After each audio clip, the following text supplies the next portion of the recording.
ลิกเวียกเลิกงานแต่คือประมาณ5 โมงเนาะก็เจ้าเลิกเด็กงวควายพี่น้องโอ้ครับบรรยากาศ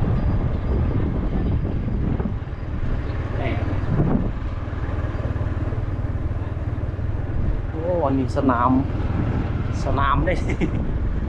โอ้ไปลงสนามมั้งเหรอสนามบอลนี่พี่น้อง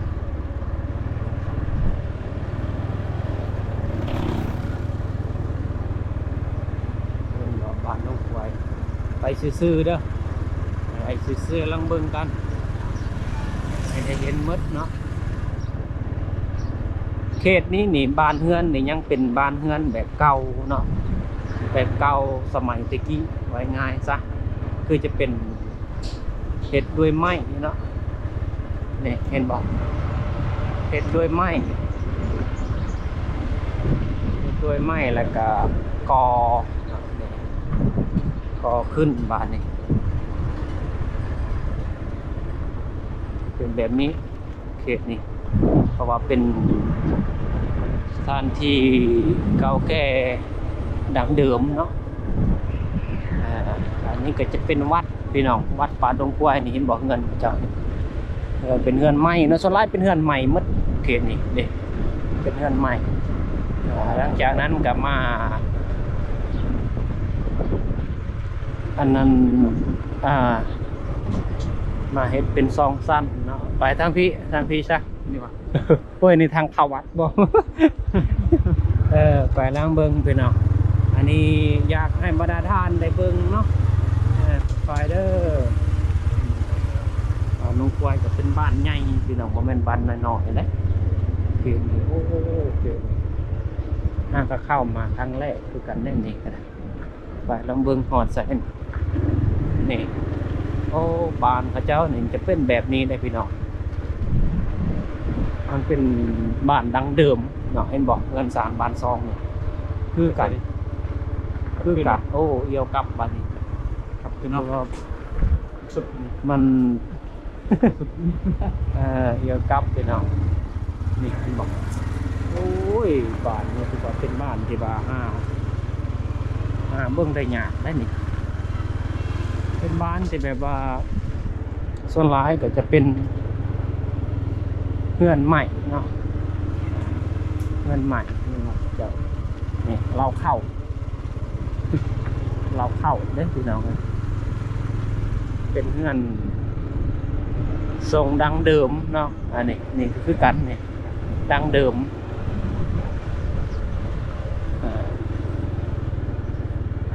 วัดนี่อันนี้จะเป็นวัดโอ้วัดนี้วัดในกะนี่บอกโอ้เป็นเงินใหม่เมื่อมุงสังกะสีส่วนหลายเนาะมุงสังกะสีเสาก็จะเป็นเสาไม้ส่วนหลายเพราะว่ามันเป็นเงินเก่าเงินแก่เงินสมัยตะกี้อันนี้ก็เสาไม้นี่คันไดก็แบบดั้งเดิมนี่บอกพี่น้องมือหน้าจึงจิมารีวิวแต่ละหลังคาให้เบิ้งก่อน คันไดในส่วนร้ายก็จะเป็นแบบเดียวกันเลยเป็นแบบเดียวกันเลยไปทางพี่ใช่ป่ะ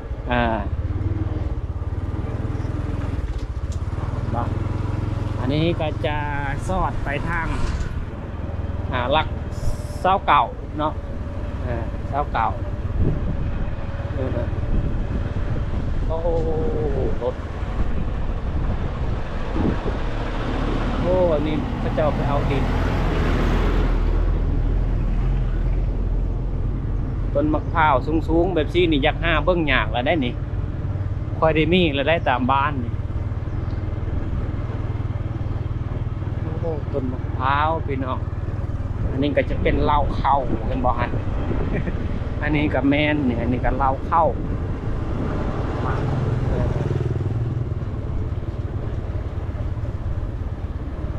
อันนี้ก็เงินใหม่อันนี้เนาะนี่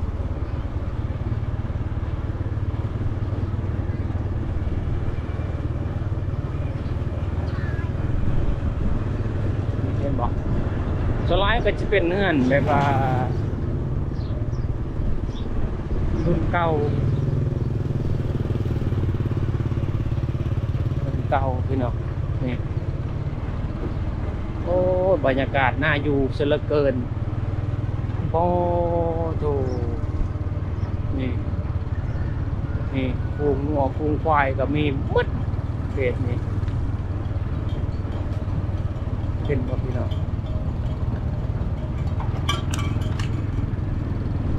บรรยากาศในยามแรงสมัยกับเฮ็ดไห่ไทยหน้าแลเขตนี้เด็กเราเข้านี่ก็แม่นนี่โอ้เต็มเหล่าเลยปีนี้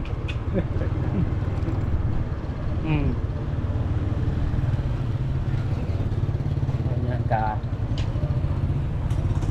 อันนี้กันน้ำมันไปนะอันนี้จะเป็นบอลขายน้ำมันแต่หายใส่แก้วเนาะนี่อันนี้จะเป็นบอลน้ำมันได้ครับบาทเขาเห็นบอกแต่ว่ายังแบบดั้งเดิมอยู่พี่น้องแบบดั้งเดิมนี่บรรยากาศโอ้เอียวไปฮันเดอร์เอียวไปฮันซ่าไปฮอนนี่ไงบอกโอ้จอดบอลเล็กน้อยนี่ก็ได้นะอันนี้เป็นสนามฟุตบอลเนาะนี่เป็นสนามฟุตบอลทางคุณก็จะเป็นทงไฮทงนาพี่น้องเส้นนี้นี่ถ้าพอได้ที่ว่าเคยอยู่เขตนี้เนาะจะเป็นบาดดงควายเนาะก็คือจะตัดไปทางลักเสาเก่าเนาะและก็ถ้ากลับไปทางคุณก็จะเป็นซิมโนเนาะเป็นซิมโนพี่น้องอันนี้แม่นบาดดงควายเนาะทงนาบาดดงควายในปัจจุบันปี2024อันนี้แม่นสนามฟุตบอลเนาะคักเนาะเว้ยคักเล่นสนามฟุตบอลโอ้คิดฮอดสมัยยังหน่อยสมัยตะกี้พี่น้องเอ้ยโอ้บ่เข้าสบายนี่ว้ายบ่ได้น้ำบ่นะบ่แม่นเลยประตูบักใหญ่บ่เข้าเสือโอ้ยโอ้วันนั้นแห่งคักบานนี่ไปแต่เกิบบานนี่โอ้ย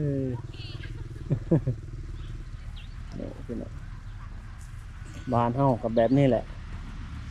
ชีวิตเฮ็ดน้ำบอดทึกอยู่แหละโอ้ย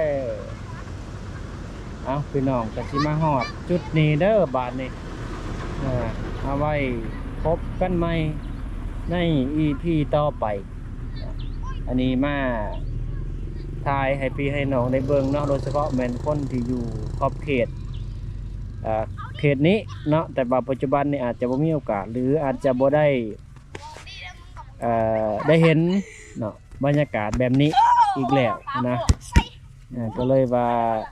มาทายให้พี่ให้น้องเนาะบางคนก็อาจจะอยู่ต่างถิ่นต่างประเทศหรืออาจจะอยู่บ่อนอื่นก็เลยว่าเอาคลิปมาฝากพี่น้องเนาะพบกันใหม่ในคลิปต่อไปฝากกดไลค์กดแชร์และกดติดตามในเด้อพี่น้องหรือให้ทายมองใดอยู่ไสก็สามารถจะคอมเมนต์ไว้เนาะทางเขาก็จะไปทายให้พี่ให้น้องได้รับเบิ่งรับชมเนาะ